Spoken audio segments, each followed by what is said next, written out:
क्रिस्का recording studio Ekangar सराय। DJ Kundan Raj चीरी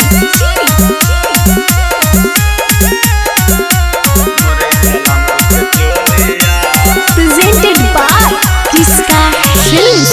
बोले नहीं बोले दे है पिया बोलिया, बोले नहीं बोले दे है मन बोलिया।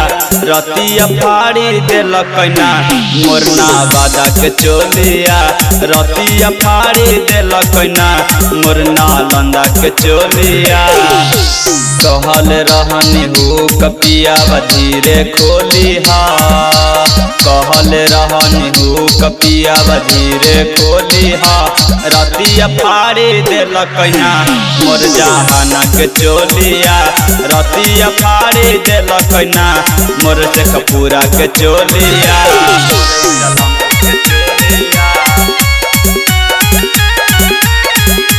डीजे कुंदन राज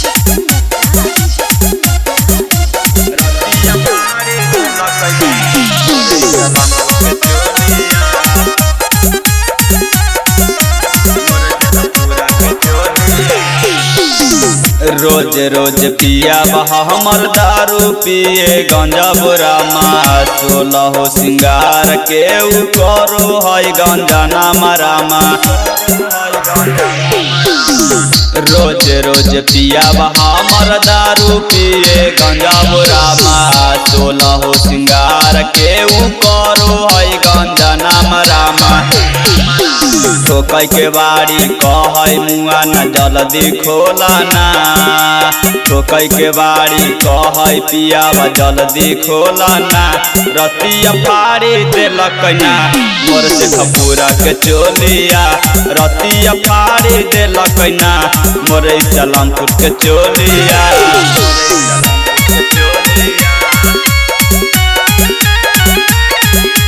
डीजे कुंदन राज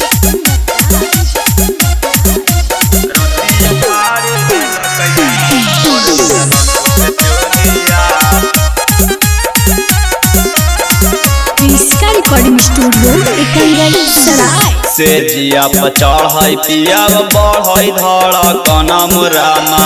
साहुल निरंजन हमारा देह कई ओरहाना रामा। से जिया पचड़ है पिया बढ़ धड़कन रामा। साहुल निरंजन हमारा देह कई ओरहाना रामा। एको दिन लाके दे है कुंदनम कहंगाना, लाके नहीं देह कई कुंदनम कहंगाना। रतिया फाड़ी देलक ना मोरना बादा के चोलिया, रतिया फाड़ी देलक ना मोर इस्लामपुर के चोलिया। क्रिस्का रिकॉर्डिंग स्टूडियो एकंगर सराय।